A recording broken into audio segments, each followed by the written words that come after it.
Kenapa kamu belum berhasil? Berhentilah menyalahkan orang lain, menyalahkan keadaan. Akui kesalahan, segera perbaiki. Berhentilah beralasan. Kamu adalah pengendali hidupmu. Kamu adalah supir atas kendaraan menuju keberhasilanmu. Tentukan kembali tujuan, terus belajar. Setiap kamu adalah pemimpin dan akan dimintai pertanggungjawaban atas kepemimpinanmu. وَيَقُولُ الْإِنسَانُ أَإِذَا مِتُّ لَسَوْفَ أُخْرَجُ حَيًّا. Dan orang kafir berkata, betulkah apabila aku telah mati, kelak aku sungguh-sungguh akan dibangkitkan hidup kembali? أَوَلَا يَذْكُرُ الْإِنسَانُ أَنَّا خَلَقْنَاهُ مِنْ قَبْلُ وَلَمْ يَكُ شَيْئًا. Dan tidaklah manusia itu memikirkan bahwa sesungguhnya kami telah menciptakannya dahulu, padahal sebelumnya terwujud sama sekali. Untuk menunjukkan kekuasaannya yang mampu menghidupkan kembali orang yang mati, Allah mengambil contoh dari permulaan penciptaan yang dilakukannya. Dengan kata lain, Allah tidak menciptakan manusia, sedangkan manusia tidak ada sama sekali. Maka mudahlah baginya mengembalikan manusia hidup kembali, bahkan mengembalikannya jauh lebih mudah karena telah ada. Allah berfirman, anak Adam mendustakanku, padahal tidaklah pantas baginya mendustakanku.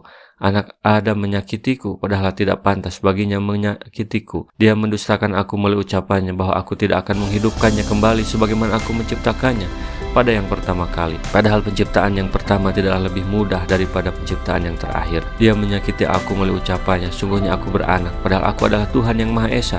Bergantung kepadaku segala sesuatu. Aku adalah Tuhan yang tidak beranak dan tidak diperanakan, serta tiada seorang pun yang setara denganku. Hadis riwayatkan Ibnu Katsir. فَوَرَبِّكَ لَنَحْشُرَنَّهُمْ وَالشَّيَاطِينَ ثُمَّ لَنُحْضِرَنَّهُمْ حَوْلَ جَهَنَّمَ جِثِيًّا. Maka demi Tuhanmu, sungguh pasti akan kumpulkan mereka bersama setan. Kemudian pasti akan kami datangkan mereka ke sekeliling jahanam dengan berlutut. Tuhan yang Maha Suci lagi Maha Tinggi bersumpah dengan menyebut nama dirinya yang Maha Mulia, bahwa sesungguhnya Dia pasti akan membangkitkan mereka bersama setan-setan yang menyembah selain Allah. Al-Aufi telah meriwayatkan dari Ibnu Abbas bahwa makna jisyan ialah berlutut. Mereka pikir mereka hebat dengan berpikir bahwa hidup ini hanya sekali, tidak akan dihidupkan lagi. Kenyataannya tidak demikian. ثُمَّ لَنَنزِعَنَّ مِنْ كُلِّ شِيعَةٍ أَيُّهُمْ أَشَدُّ عَلَى الرَّحْمَنِ عِتِيًّا. Kemudian pasti akan kami tarik dari setiap golongan siapa di antara mereka yang sangat durhaka kepada Tuhan yang Maha Pengasih. As-Sawri telah meriwayatkan dari Ali ibnu Akmar, dari Abul Ahwas, dari Ibnu Mas'ud yang mengatakan bahwa orang-orang yang pertama ditahan menunggu orang-orang yang terakhir. Setelah bilangan mereka lengkap, barulah mereka didatangi. Kemudian dilakukan peradilan, mulai dari yang terbesar dosanya, lalu menyusul yang besar dosanya. Demikianlah seterusnya. Sehingga apabila mereka masuk ke dalam semuanya, berkatalah orang-orang yang masuk kemudian di antara mereka kepada orang-orang yang masuk terdahulu, ya Tuhan kami, mereka telah menyesatkan kami. Sebab itu timpakanlah kepada mereka siksaan yang berlipat ganda dari neraka. Al-A'raf 38. ثُمَّ لَنَحْنُ أَعْلَمُ بِالَّذِينَ هُمْ أَوْلَى بِهَا صِلِيًّا. Selanjutnya, kami sungguh telah lebih mengetahui orang yang seharusnya ke dalam neraka. Bahwa Allah lebih mengetahui siapa di antara hamba-hambanya yang lebih berhak untuk dimasukkan ke dalam neraka jahanam dan tinggal kekal di dalamnya, dan siapa yang berhak mendapat siksaan yang berlipat ganda. Allah berfirman, masing-masing mendapat siksaan yang berlipat ganda, tetapi kalian tidak mengetahui. Al-A'raf 38. وَإِن مِّنكُمْ إِلَّا وَارِدُهَا كَانَ عَلَى رَبِّكَ حَتْمًا مَّقْضِيًّا. Dan tidak ada seorang pun di antara kamu yang tidak mendatanginya. Hal itu bagi Tuhanmu adalah suatu ketentuan yang sudah ditetapkan.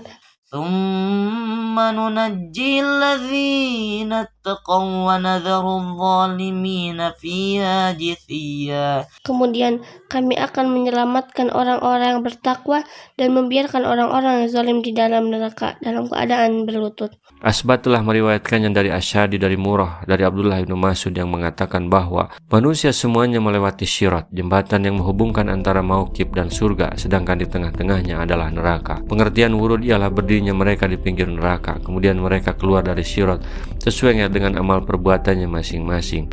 Di antara mereka ada orang yang lewat seperti kilat, ada orang yang lewat seperti angin yang cepat, ada orang yang melaluinya seperti cepatnya burung terbang, ada orang yang melaluinya secepat kuda balap yang sangat kencang, ada orang yang melaluinya seperti larinya unta yang cepat, dan ada pula yang melewatinya dengan berlari kencang.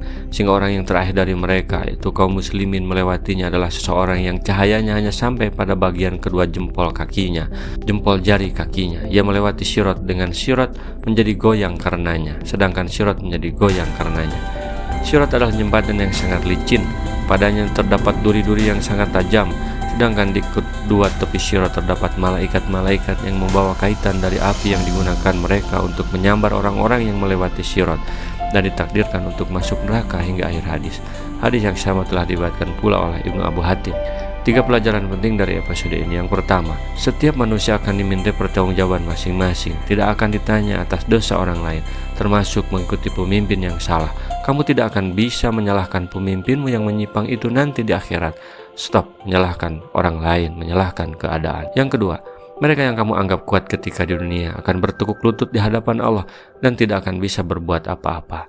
Yang ketiga, kebangkitan setelah kematian itu kepastian. Waktu itu setiap manusia akan dimintai pertanggungjawaban.